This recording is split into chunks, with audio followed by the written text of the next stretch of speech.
Hello and welcome back to Auto Social UK. If you're just finding my channel now and you like new car reviews, then please go and hit the subscribe button, as I'd love to have you join me on my journey of reviewing new cars. Today we're looking at the new Nissan Juke. 9 years ago, the Nissan Juke hit our streets and it split opinions with its bug-like features. But, much to critics' surprise, it actually continued to blow up the market, and it paved the way for so many SUVs that are now dominating the market. Now, this generation of Nissan Juke has finally got a makeover, and it's slightly less offensive than it was before.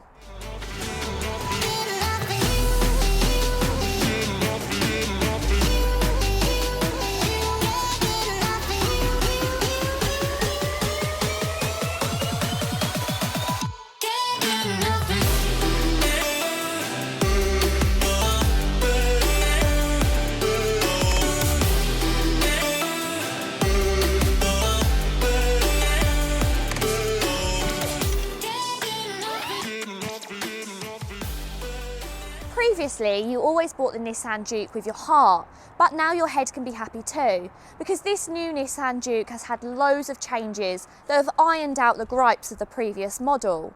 It's now bigger, has more passenger space, it's also more economical, and it has a better infotainment system. This model of Juke has kept its SUV styling, but also stuck to its coupe looks, and it's done that by integrating the rear handles very nicely in the rear doors. The only one issue with these rear handles are for small children. It might be hard for them to reach up, but overall it looks really nice and flows very nice with the rest of the car. It has also kept some of its signature touches, such as the bold circular headlights, but it now has Y-shaped LED running lights and Nissan's very distinctive V-motion grille, seen elsewhere in its range. There are also new wheel designs, a contrast colour roof, and lots more exterior paint choices to choose from. This new generation of Juke is bigger all round than the outgoing model. It's 35mm wider and 75mm longer. It's also got an improved stance on the road, making it look a lot more elegant.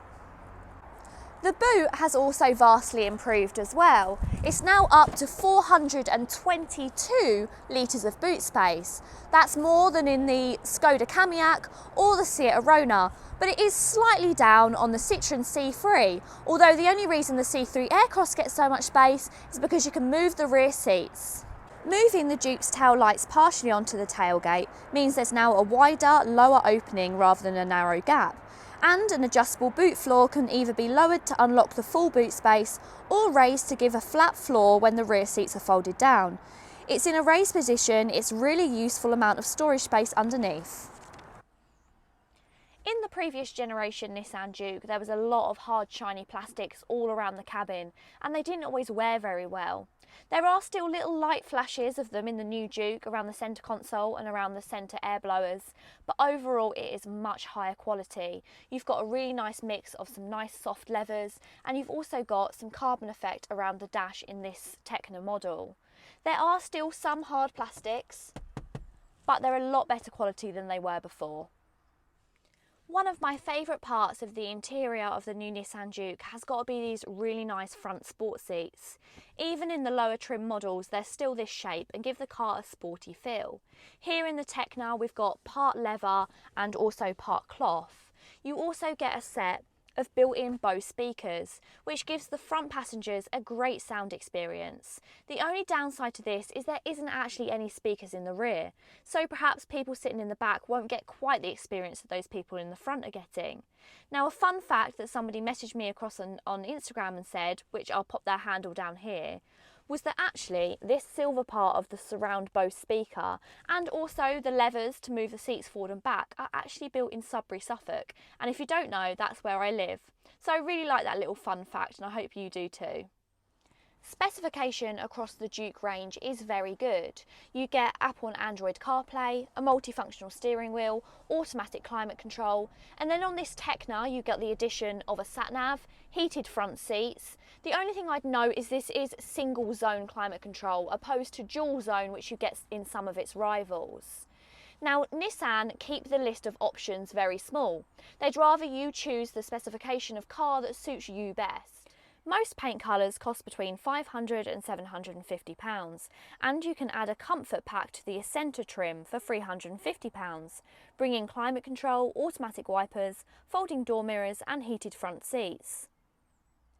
The addition of a spare wheel costs £100 if you'd like that option, and also if you wanted to upgrade from 17-inch wheels to 19-inch wheels, it's around £600.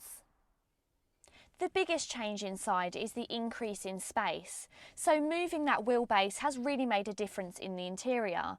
You no longer feel cramped in the rear of the Juke, and there's enough space to fit 3 smaller people along the back seats. You also have ISOFIX fitments for 2 child seats in the rear and also 1 on the passenger seat. One criticism of the outgoing Juke was though it looked funky on the outside, it wasn't much fun to drive. But this time round, Nissan have really made sure that they bring that back to the drive of the new Nissan Juke, making it much sharper. It's actually based on the underpinnings of the new Renault Clio, and in the SUV class, driving like a super mini definitely isn't a bad thing, and the Juke does a really good job. There is actually only one engine available, so that's a 1 litre 3-cylinder turbocharged petrol, which is called the DIGT or the DIGT, I'm not really sure how it's pronounced. And this produces 117 brake horsepower, so very similar to the engine that's offered from the Volkswagen T-Roc and T-Cross. And it also comes in an automatic or a manual gearbox. Offering just the one engine type is pretty risky from Nissan. At the end of the day, 9 times out of 10, this 1 litre engine will cope absolutely fine for the majority of consumers. We have to remember that I convinced my mum to come out of a 2 litre diesel to a 1 litre petrol, and she's not regretted it at all. But if you do live somewhere super rural with lots of hills where you need that extra power, then the Nissan Juke might feel just slightly underpowered. However, please do not write it off until you've test driven one. You may think that it might not be able to cope with your day-to-day driving, but you will definitely be pleasantly surprised if you haven't driven one of these turbocharged petrols. It's actually really nice to have the option of automatic gearbox on this smaller engine. In something like the T-Roc, you can't actually get an automatic gearbox in the smaller 1 litre. You have to step up to the 1.5, and then you lose a lot of fuel economy. So to have the same option engine in an auto and a manual is really nice from Nissan, and that's what I'm driving today. It copes very well. However, I would say that with these smaller engines, you do have to work them a little bit harder, and you go through the gears quite quickly. So when you first put your foot down in the automatic, then there is a tad bit of hesitation. It's so nice to not have to worry about changing gear, and the ease of drive is there. But I think if you need that little bit more kind of power and oomph, then it may be better to go for a manual gearbox. Also nice this time round, they've changed the gearbox. So Nissan used to have a single clutch, which was renowned for a few problems, but they've now changed it to a DSG, which is a dual clutch, so it uses 2 clutches. That basically means that the changing of the gears is much smoother. It always has your lower gear and your higher gear set up, so if there's a change of speed quite instantly, then the gearbox already has each of those options lined up. This is definitely an improvement, and I would definitely recommend the automatic gearbox, but please do be aware that it is a little bit slow picking up. Whilst it was rumoured there might be a hybrid engine, that is looking less and less likely. Nissan seem to be pouring all of their efforts of a hybrid and their petrols into their slightly larger cars.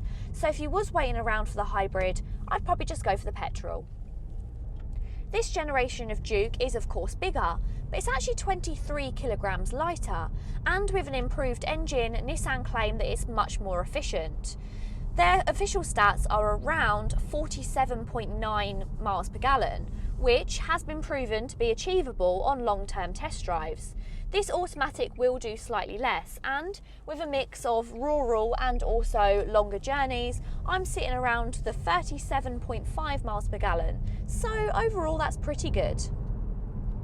Independent crash testing Euro NCAP found the Nissan Juke to be very safe in a collision. It was awarded 5 stars with an impressive 94% for adult occupant protection and 85% in the child occupant category. Safety equipment such as autonomous city braking and also active lane assist are standard on all of the Jukes. But on this Techno model, you actually also get a 360-degree camera view, adaptive cruise control, driver fatigue warnings, blind spot intervention and rear cross traffic alerts.